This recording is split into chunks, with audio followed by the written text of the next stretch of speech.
কোনো মেয়ে নিজে খারাপ দেখে তার স্বামীটারে বাসরাতে মনে মনে চিন্তা করবে এ মনে হয় এই দলেরই, আমার পার্টির লোক মনে হয়।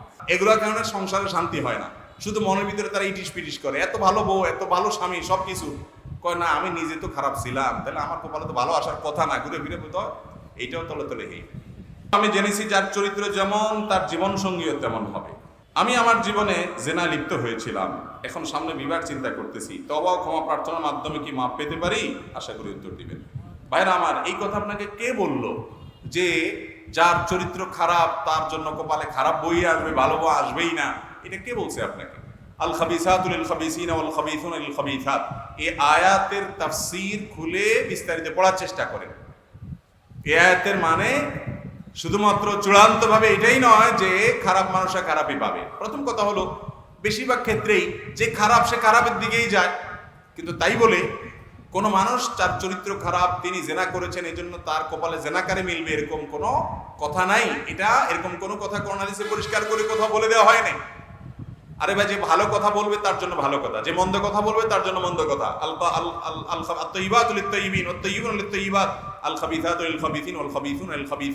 এই আয়াতের এই তাফসীরটাই সবচেয়ে প্রসিদ্ধ গ্রহণযোগ্য।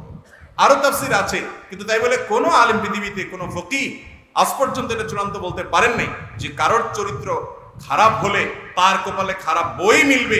এটাই কোরআন হাদিসে বলা আছে, এটা কোথাও নাই। কে বলেছে আপনাকে? আপনি নিজে আকাম কুকাম করে এখন হয়তো তওবা ইস্তেগফার করছেন, আল্লাহ মাফ করুক আপনাকে, তাই বলে এখন ফেরেশতার মতো একটা মেয়ে আপনার জীবনে হয়তো আসলো, আপনি মনে মনে বাসর রাতে ভাবতেছেন হায় হায় রে এইটাও মনে হয় এই দলের। খবরদার, ডেঞ্জারাস চিন্তা। আরে ভাই, আল্লাহর নবী লূত আলাইহিস সালাতু ওয়াস সালাম, আল্লাহর নবী লূত আলাইহিস সালাতু ওয়াস সালাম তার স্ত্রীর চরিত্র নিয়ে আল্লাহ তাআলা কোরআনে আলোকপাত করছেন না করেন নাই? দুশ্চরিত্রা ছিলেন, অথচ কার স্ত্রী ছিলেন? লূত আলাইহিস সালামের স্ত্রী ছিলেন। এই জন্য আপনি খারাপ মানুষ দেখে আপনার বউটাও যে খারাপ হবে, কোনো মেয়ে নিজে খারাপ দেখে তার স্বামীটারে বাসরাতে মনে মনে চিন্তা করবে এ মনে হয় এই দলেরই, আমার পার্টির লোক মনে হয়, এরকম মনে করা উচিত মোটেই না। খবরদার, দাম্পত্য জীবনে এগুলো খুব ভয়ঙ্কর বিষয়। অনেক যুবক ভাইরা এগুলোর কারণে সংসারে শান্তি হয় না, শুধু মনের ভিতরে তারা ইটিস পিটিস করে, এত ভালো বউ এত ভালো স্বামী সবকিছু, কয় না আমি নিজে তো খারাপ ছিলাম, তাহলে আমার কপালে তো ভালো আসার কথা না, ঘুরে ফিরে কোথাও এইটাও তলে তলে হেই। খবরদার, এরকম কোন কথা কোরআন হাদিসে। হ্যাঁ, এটা ঠিক যে যার নেচার খারাপ সে খারাপটা চুজ করে নেয়, কিন্তু অনেক শেয়ানা পাবলিক আছে নিজে খারাপ হলে কিছু খুঁজে খুঁজে রাবে অবশ্যই ঢোকায়, আছে না নাই? ওই বিয়ের আগে ওই যে প্রেম নাম দিয়েছেন যেটা আর কি, যেটার নাম আরেক বন্ডামি আর কি। কিসের প্রেম? মেয়েদের হলো ফুচকা চটপটি আর চাইনিজ খাওয়ার দান্দা, আর পুরুষদের হলো ময়দারে পড়ায় পড়ায় আকাম কুকাম করার দান্দা। নাম দিছে কি? প্রেম। কত সুন্দর একটা নাম। আরে ভাই, প্রেম তো হলো বৈধ লিগ্যাল জায়গায় স্বামীর সাথে স্ত্রীর, এই অবৈধ জায়গায় কিসের প্রেম? এটা তো 2 নম্বরই নিয়ে, এই 2 নম্বরই কাজ করে অনেকে, এবং সারা জীবন 2 নম্বরটারই করে। এরপরে বিয়ের সময় বড় বড় হুজুর করে হাদিয়া তোফা দিয়া খাওয়ায়া চা পানি নাস্তা, বলে হুজুর এখন মহিলা মাদ্রাসার একটা মেয়ে আমার জন্য দেখতে হবে। ভাই আছে না নাই? শুনছে হুজুরের মহিলা মাদ্রাসা আছে, আইসে এখন শুধু হুজুরের গায়ে হাত মোছে, হুজুর মহিলা মাদ্রাসার একটা মেয়ে দিতে হবে। ভাই, এরকম মানুষ আমাদের দেশে আছে না নাই? বলেন। আকাম কুকাম সব করব, কিন্তু গল্লির ঠাপ ঠিক আছে, বউ হিসাবে উঠাইতে ঠিকই রাবে অবশ্যই, ছাড়া উঠাবে না। আল্লাহ আমাদেরকে বোঝার তৌফিক দান করুন। তো যাই হোক, নিজে খারাপ হলেও অন্তত ভালো মানুষকে বিয়ে করার চেষ্টা করতেছে, তার এই প্রবণতাটা অন্তত ভালো, মাশাআল্লাহ। কিন্তু সবার আগে নিজে আল্লাহর কাছে লজ্জিত হয়ে অনুতপ্ত হয়ে নিজেকে ভৎসনা করে ক্ষমা চেয়ে ভালো হওয়ার চেষ্টা করতে হবে। কিন্তু তাই বলে আমি খারাপ ছিলাম, আলহামদুলিল্লাহ এখন ভালো হয়েছি, তাই বলে এখন আমার কপালে আর ভালো কিছু আসবে না যেটা আমি খারাপ ছিলাম, এমন মনে করে আপনি মন খারাপও করবেন না, আর অন্য আরেকজনের প্রতি খারাপ ধারণাও করবেন না। কোনো একজন স্বামী তার স্ত্রীকে বলল তুমি এই কাজ করেছো কিনা, তখন স্ত্রী অস্বীকার করলো। এরপর স্বামী বলল তুমি যদি এই কাজ করে থাকো আমি প্রমাণ করতে পারি, তাহলে তোমাকে তালাক দিয়ে দিব। এরপর স্বামী প্রমাণ পেয়েছে স্ত্রী এই কাজ করেছে, প্রশ্ন হলো তালাক হবে কিনা। এখন ভাইরা আমার, উত্তরটা আগে দিয়ে ফেলি, এরপরে প্রাসঙ্গিক কথা বলি। এতে তালাক হবে না যদি বলে যে তালাক দিয়ে দেব, প্রমাণ হলে তালাক দিয়ে দেব বললে তালাক হবে না, কারণ দেব মানে আমি এখনো দেই নেই, তাহলে তালাক হবে না। যদি সে না দেয়, দেব বলার পর প্রমাণ পাইছে, এরপর যদি সে তালাক দিয়ে দেয় তাহলে তালাক হবে। শুধু ওই আগের কথার কারণে কি হবে না, তালাক হবে না। কিন্তু এইটুকু কথার কারণে বউরে তালাকের কথা বলা, এটা ছোট লোকই ছাড়া আর কিছু। তালাকটাকে আমরা অনেকে মনে করি এটা চকলেট আর কি, মনে চাইলে একটু খুলা গালে দিয়ে দিলাম আর কি। খুব বাজে একটা জিনিস। প্রতিটা মাহফিলে আমি চেষ্টা করি বলার জন্য, আপনাদেরকেও বলছি, যারা বিবাহ করেছেন, যারা বিবাহ করেন নাই সামনে করবেন, খবরদার। স্ত্রীর সাথে মনোমালিন্য তৈরি হয়েছে, গন্ডগোল তৈরি হয়েছে, এমন কাম করে বসছে স্ত্রী যে মাথার চান্দি আপনার পুরো গরম হয়ে গেছে, আপনারা সহ্য হইতেছে না। তো সহ্য না হলে পারলে একটা ধাক্কা দিয়ে দেন, একটা চিমটি দিয়ে দেন, একটা বকা দিয়ে দেন, একটা মারি দেন। যদি বেশি দিয়ে থাকেন তাহলে আপনার পরে সাইজ করা যাবে, আপনার বিচার করা যাবে। অন্তত তালাক দিয়েন না।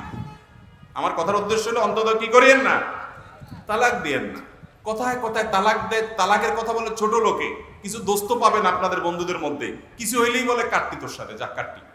আছে না কিছু দোস্ত, আছে না এরকম?